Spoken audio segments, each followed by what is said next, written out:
فوتگی والے گھر میں پہلی عید کیسے منائیں؟ جس کے گھر میت ہو اور پہلی عید آ جائے تو کیا حکم ہے؟ یعنی کیا رشتہ داروں کا عید میں تعزیت کے لیے آنا، رونا دھونا اور اس طرح فیملی والوں کا نئے کپڑے نہ بنانا، یہ کیا حکم ہے؟ نہیں، یہ جائز نہیں ہے. ان کے لیے بھی عید ایسے ہی ہے جیسے دوسروں کے لیے.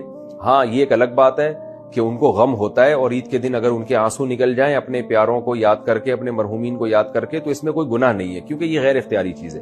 لیکن عید والے دن باقاعدہ غم منانا اور یہ کہنا کہ یہ نئے کپڑے نہیں سلوائیں گے اور سب رونے دھونے کی نیت سے ان کے گھر جمع ہو جائیں گے، یہ ٹھیک نہیں ہے. ویسے جمع ہو جائے کہ ان بیچاروں کو غم پہنچا تھا تو آج ہم ان کی عید کی خوشیوں میں شریک ہو گئے، تھوڑا غم ہلکا کر دیں، اس میں کوئی حرج نہیں ہے. غم منانے کے لیے جانا جائز نہیں ہے، غم ہلکا کرنے کے لیے جانا ان کے گھر میں جائز ہے. جنازہ آیا دولہا کا، ولیمہ تھا، ایک رات زوجہ کے ساتھ گزاری، ولیمہ جس دن تھا ہارٹ اٹیک سے انتقال ہو گیا. تو کتنا یہ ہوتا ہے. اور یہ تو پھر بھی ایک رات گزاری. میں ایسے دولہا کو جانتا ہوں، ہمارے جاننے والے تھے، دولہا بیوٹی پارلر جا رہا تھا جس دن نکاح تھا نا اس کا، بارات بیٹھی ہوئی ہے شادی میں اور وہ بیوٹی پارلر جا رہا ہے بائک پہ اپنے دوست کے ساتھ. کسی کراچی میں یہ پیٹرول پمپ کے قریب نا، یہ جو نازم آباد پیٹرول پمپ نہیں ہے، یہاں کیا ہوا ہے کہ ایک بائک سلپ ہوئی ہے، پیچھے مزدہ والا سر کچل کے چلا گیا. کیا گزری ہوگی والدین پر، یار ہمارا بیٹا جس کی شادی ہو رہی ہے، دولہا بنا ہوا ہے، دلہن پہ کیا گزری ہوگی، وہ اس کی پچ کا وسر آ رہا ہے. تو یہ سب اللہ بچائے ہم سب کو عافیت میں رہا، اللہ سے عافیت مانگنی چاہیے. لیکن یہ سب دنیا میں ہو رہا ہے، اس لیے دل لگانے کا کوئی آپشن ہے ہی نہیں ہمارے پاس. کام سارے کرو، دل نہ لگاؤ. اسلام آپ کو کام سے منع تھوڑی کرتا ہے. بھائی کیوں ٹینشن کیوں لے رہے ہو؟ بھائی ہو بھی سکتی ہے شادی، ہو سکتا ہے جس دن طے ہو اس سے پہلے انا للہ ہو جائے. ہمارے حضرت فرماتے تھے کہ جس دن میری شادی ہو، ہمارے حضرت کی، تو فرمایا کہ میں جب جوان آدمی کی شادی ہوتی ہے تو اس کو خوش ہونا تو چاہیے نا اس دن. آج کل کچھ لوگ ہو رہے ہیں، کچھ نہیں ہو رہے، وہ مجھے نہیں پتا، لیکن ہونا چاہیے ایکچولی اس کو اس دن بہت زیادہ. میں اس لیے کہہ رہا ہوں کہ خوش ہوتا ہے تو وہ کچھ لوگ کہیں گے ہم تو خوش نہیں تھے، تو وہ ان کا مسئلہ ہے. تو ویسے نارملی انسان کو خوش ہونا چاہیے. تو حضرت نے فرمایا کہ میری جب شادی ہوئی نا، اور جو نظر کی حفاظت کرنے والے لوگ ہیں، جو پاک دامن لوگ ہیں، ان کو نکاح میں لذت بھی اللہ نے زیادہ رکھی ہوتی ہے. تو حضرت فرماتے ہیں کہ میں جب گھر والوں کے پاس جانے لگا تو میں نے دل میں سوچا کہ اگر اس وقت موت کا فرشتہ آئے اور کہ چل بھائی آخرت کے لیے، تو تیرے دل پہ کیا گزرے گی؟ ہے بھائی، آدمی اصولی طور پر شاید ہم جیسے نالائق ہوتے ہیں، ہم کہتے ہیں اللہ 3-4 دن تو مہلت دے دے. اتنے عرصے کے بعد پہلی دفعہ شادی ہو رہی ہے. طارق مسعود صاحب ہوتے تو چلو کوئی مسئلہ نہیں تھا کئی دفعہ ہو چکی تھی پہلے بھی. ارادہ بھی ایک کا ہو، حضرت کا تو ایک ہی کا ارادہ تھا، ایک ہی کی انہوں نے، وہ تو دوسری کے، وہ تو کہتے تھے یہ جس نے کوئی غم نہ ہو، جیسے کہتے ہیں نا بکری پال لے. تو کیا حالت ہوگی. اور پاک دامن، اور ہمارے حضرت کی صحت بھی بڑی زبردست تھی. میرے شیخ حضرت مفتی رشید احمد صاحب رحمہ اللہ تعالی لدھیانہ کے، پنجاب کے تھے. سب صنوبر کے تنے جیسا ان کا قد تھا ماشاءاللہ، بہت زبردست صحت حضرت کے. جب بھی کئی واقعات ہیں حضرت کے، جب بھی تو نہیں کہہ سکتا، واقعات ہیں. انوار الرشید میں جو ان کی کتاب ہے اس میں لکھے ہوئے ہیں کہ کلائیاں توڑی ہیں پھڈوں کے دوران، ٹھیک ہے نا، پہلوانوں کی کلائیاں توڑی ہیں، تھے دبلے پتلے.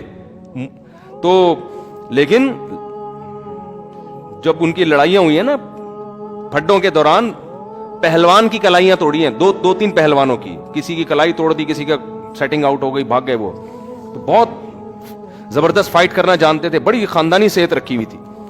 تو صحت مند آدمی وہ تو ظاہر ہے اور زیادہ اس کو نکاح میں رغبت ہوتی ہے.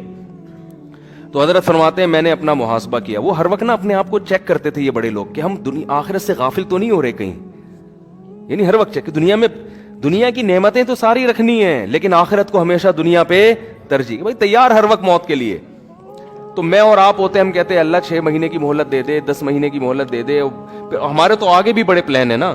یا اللہ ابھی تو میری شادی ہوئی ہے، ابھی تو میں مفتی صاحب کے بیان سننا میں نے شروع کیے ہیں، ابھی تو بیگم کا ذہن بنانا ہے دوسری کے لیے، پھر تیسری کے لیے، پھر چوتھی کے لیے، پھر جب 4 ہو جائیں گے پھر بچے ہوں گے، پھر بیٹیاں ہوں گی، پھر بیٹیاں بڑی ہوں گی، پھر بیٹیوں کی شادیاں ہوں گی، پھر بیٹے اسٹیبل ہو جائیں گے، پھر میں ان کے لیے پراپرٹی بنانے کی سوچوں گا، پھر میں ان کے لیے اتنے مکان بناؤں گا، پھر میں مکان بنا کے پھر جب سب کو نام کر کے پراپرٹی تقسیم کر کے پھر میں آخر میں حج پہ جاؤں گا. پھر میں حج سے آنے کے بعد قضائے عمری بھی میں نے کرنی ہے. 40 سال سے میں نے ایک نماز بھی نہیں پڑھی ہے. وہ قضائے عمری میری کمپلیٹ ہو جائے اس کے کمپلیٹ ہونے کے بعد بھی سوچ رہا ہوتا ہے ابھی مرنا مناسب رہے گا کہ نہیں رہے گا. وہ 2-3 کوئی چیزیں رہ تو نہیں گئی ہیں, ابھی بھی سوچ رہا ہوتا ہے کہ ابھی مناسب ہے کہ نہیں. تو بچے بھی ہو گئے, بچوں کی شادیاں بھی ہو گئیں, سارے کام دھندوں سے فارغ ہو کر پھر 4 مہینے بھی تبلیغ میں بہت عرصے سے سوچا. جو نیک لوگوں کی بات کر رہا ہوں, جو برے لوگ ہیں وہ تو کہتے ہیں سوال ہی پیدا نہیں ہوتا کہ میں دنیا سے جاؤں, یہ تو ہو ہی نہیں سکتا.